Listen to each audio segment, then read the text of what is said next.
This was in an area called Wellawada, a prime residential area in Colombo. We stood on the railroad tracks that ran between my friend's house and the beach. The tracks are elevated about 8 feet from the water line normally, but at that point the water had receded to a level 3 or 4 feet below normal. I'd never seen the reef here before. There were fish caught in rock pools left behind by the receding water. Some children jumped down and ran to the rock pools with bags. They were trying to catch fish. No one realized that this was a very bad idea. The people on the tracks just continued to watch them. I turned around to check on my friend's house. Then someone on the tracks screamed. Before I could turn around, everyone on the tracks was screaming and running.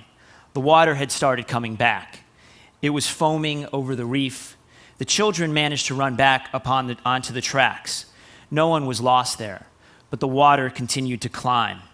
In about 2 minutes, it had reached the level of the railroad tracks and was coming over it. We had run about 100 meters by this time. I continued to rise. I saw an old man standing at his gate, knee-deep in water, refusing to move.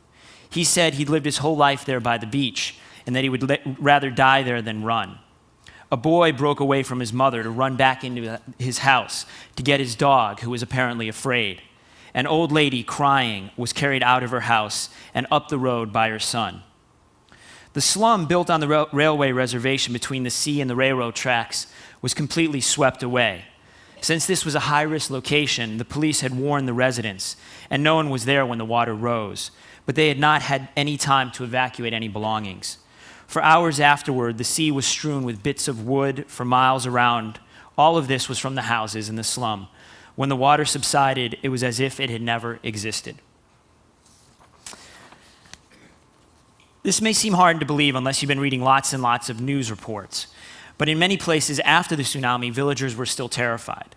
When what was a tranquil sea swallows up people, homes, and long-tail boats mercilessly without warning, and no one can tell you anything reliable about whether another one is coming, I'm not sure you'd want to come down either. One of the scariest things about the tsunami that I've not seen mentioned is the complete lack of information. This may seem minor, but it is terrifying to hear rumor after rumor after rumor that another tidal wave, bigger than the last, will be coming at exactly 1 p.m., or perhaps tonight, or perhaps... You don't even know if it is safe to go back down to the water to catch a boat to the hospital. We think that Phi Hospital is destroyed. We think this boat is going to Phuket Hospital, but if it's too dangerous to land at its pier, then perhaps it will go to Krabi instead, which is more protected. We don't think another wave is coming right away. At the Phi Hill Resort, I was tucked into a corner furthest away from the television, but I strained to listen for information. They reported there was an 8.5 magnitude earthquake in Sumatra which triggered the massive tsunami. Having this news was comforting in some small way to understand what had just happened to us. However, the report focused on what had already occurred and offered no information on what to expect now. In general, everything was merely hearsay and rumor, and not a single person I spoke to for over 36 hours knew anything with any certainty. Those were 2 accounts of the Asian tsunami from 2 internet blogs that essentially sprang up after it occurred. I'm now going to show you 2 video segments from the tsunami that also were shown on blogs. I should warn you, they're pretty powerful. One from Thailand and the second one from Phuket as well.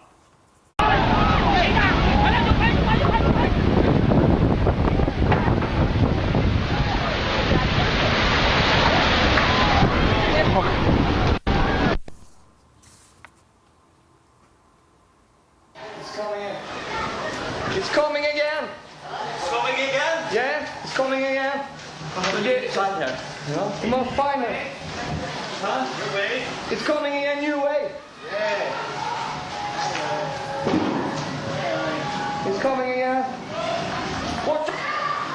Det kommer en våg igen här. För fulla muggar här nu.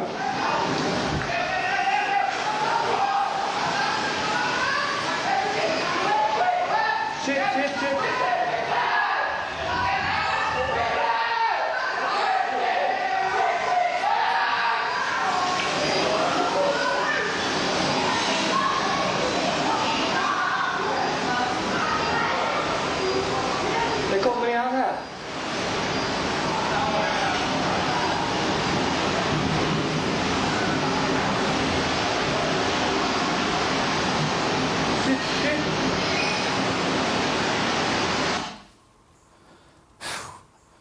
Those were both on this site, waveofdestruction.org. In the world of blogs, there's going to be before the tsunami and after the tsunami. Because one of the things that happened in the wake of the tsunami was that, although initially, that is in that first day, there was actually a kind of dearth of live reporting, there was a dearth of live video. And some people complained about this. They said sort of, the blogosphere has let us down. What became very clear was that within a few days, the outpouring of information was immense, and we got a complete and powerful picture of what had happened that in a way that we never had been able to get before. And what you had was a group of essentially unorganized, unconnected writers, video bloggers, etc., who were able to come up with a collective portrait of a disaster that gave us a much better sense of what it was like to actually be there than the mainstream media could give us. And so in some ways, the tsunami can be seen as a sort of seminal moment, a moment in which the blogosphere came to a certain degree of age. Now, I'm sort of going to move now from this kind of the sublime in the traditional sense of the word, that is to say awe-inspiring, terrifying, to the somewhat more mundane. Because when we think about blogs, I think for most of us who are concerned about them, we are primarily concerned with things like politics, technology, etc. And I want to ask 3 questions in this talk, in the 10 minutes that remain, about the blogosphere. The first one is, what does it tell us about our ideas about what motivate people to do things? The second is, do blogs genuinely have the possibility of accessing a kind of collective intelligence that has previously remained, for the most part, untapped? And then the third part is, what are the potential problems or the sort of dark side of blogs as we know them? Okay, the first question, what do they tell us about why people do things? One of the fascinating things about the blogosphere specifically, and of course the internet more generally, and it's going to seem like a very obvious point, but I think it is an important one to think about, is that the people who are generating this enormous reams of content every day, who are spending enormous amounts of time organizing, linking, commenting on the substance of the internet, are doing so primarily for free. They are not getting paid for it in any way other than in the attention and to some extent the reputational capital that they gain from doing a good job. And this is, at least to a traditional economist, somewhat remarkable. Because sort of the traditional account of economic man would say that, basically you do things for a concrete reward, primarily financial. But instead, what we're finding on the internet, and one of the great geniuses of it, is that people have found a way to work together without any money involved at all. They have come up with, in a sense, a sort of different method for organizing activity. The Yale law professor Yochai Benkler, in an essay called Coze's Penguin, talks about this sort of open source model, which we're familiar with from Linux, as being potentially applicable in a whole host of situations. And if you think about this with the tsunami, what you have is essentially a kind of army of local journalists who are sort of producing enormous amounts of material for no reason other than to tell their stories. That's a very powerful idea, and it's a very powerful reality. And it's one that offers really interesting possibilities for organizing a whole host of activities down the road. So I think the first thing that the blogosphere tells us is that we need to expand our idea of what counts as rational. And we need to expand our simple equation of value equals money, or you have to pay for it to be good.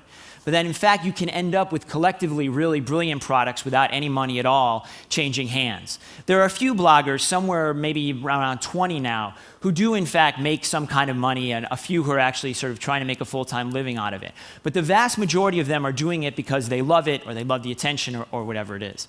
So, Howard Rheingold has written a lot about this, and I think is writing about this more, but this notion of voluntary cooperation is an incredibly powerful one, and one worth thinking about. The second question is, what does the blogosphere actually do for us in terms of accessing collective intelligence? As Chris mentioned, I wrote a book called The Wisdom of Crowds. And the premise of The Wisdom of Crowds is that under the right conditions, groups can be remarkably intelligent. And they can actually often be smarter than even the smartest person within them. The simplest example of this is that if you ask a group of people to do something like guess how many jelly beans are in a jar. If I had a jar of jelly beans and I asked you to guess how many jelly beans were in that jar, your average guess would be remarkably good. It would be somewhere probably within 3 and 5% of the number of beans in the jar. And it would be better than 90 to 95% of you. There may be one or two of you who are brilliant jelly bean guessers, but for the most part, the group's guess would be better than just about all of you. And what's fascinating is that you can see this phenomenon at work in many more complicated situations. So for instance, if you look at the odds on horses at a racetrack, they predict almost perfectly how likely a horse is to win. In a sense, the group of bettors at the racetrack is forecasting the future in probabilistic terms. You know, if you think about something like Google, which essentially is relying on the collective intelligence of the web to seek out those sites that have the most valuable information. We know that Google does an exceptionally good job of doing that, and it does that because collectively, this disorganized thing we call the World Wide Web actually has a remarkable order, a remarkable intelligence in it. And this, I think, is one of the real promises of the blogosphere. Dan Gilmore, whose book, We Media, which is included in the gift pack, has talked about it as saying that as a writer, he's recognized that his readers know more than he does. Now, this is a very challenging idea. It's a very challenging idea to mainstream media. It's a very challenging idea to anyone who has invested an enormous amount of time in expertise and who has a lot of energy invested in the notion that he or she knows better than everyone else. But what the blogosphere offers is the possibility of getting at the kind of collective distributed intelligence that is out there and that we know is available to us if we can just figure out a way of accessing it. Each blog post, each blog commentary may not in and of itself be exactly what we're looking for, but collectively, the judgment of those people posting, those people linking, more often than not is going to give you a very interesting and enormously valuable picture of what's going on.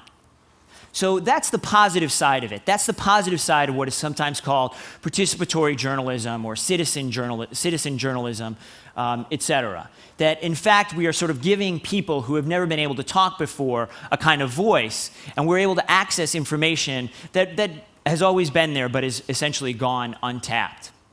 But there is a dark side to this, and that's what I want to spend the last part of my talk on.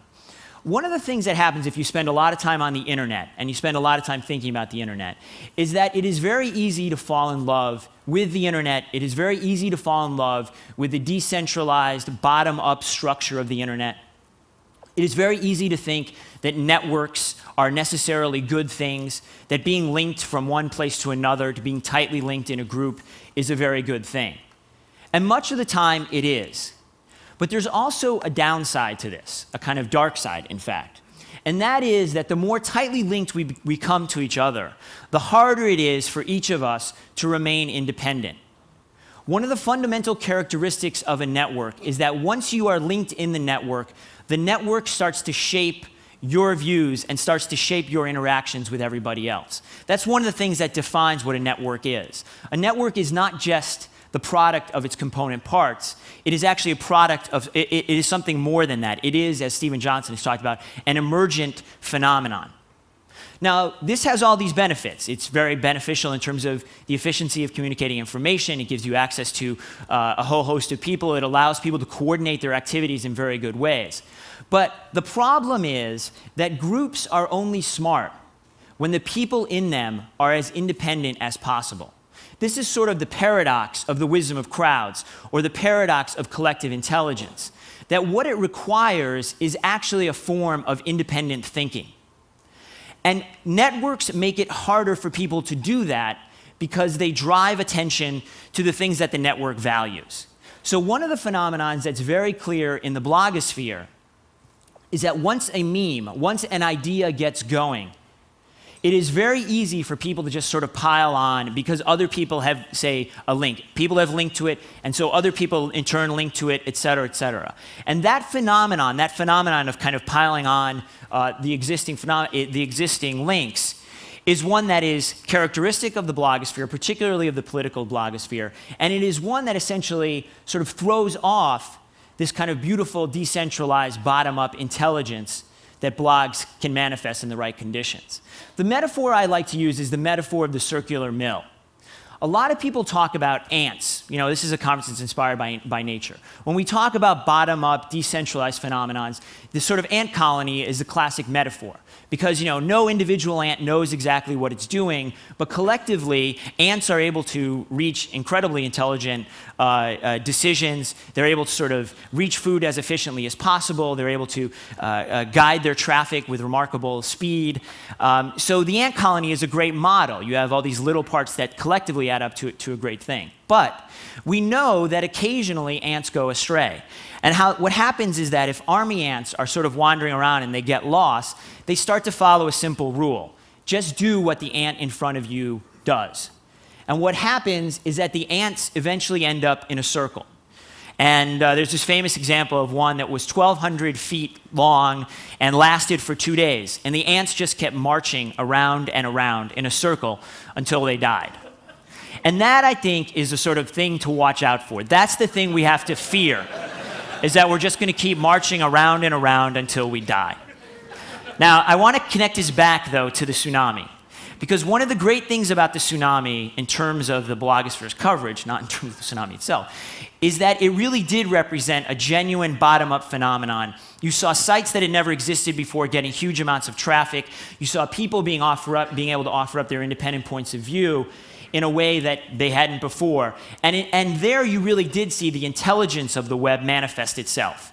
So that's the upside. The circular mill is the downside. And I think that the former is really what we need to strive for. Thank you very much.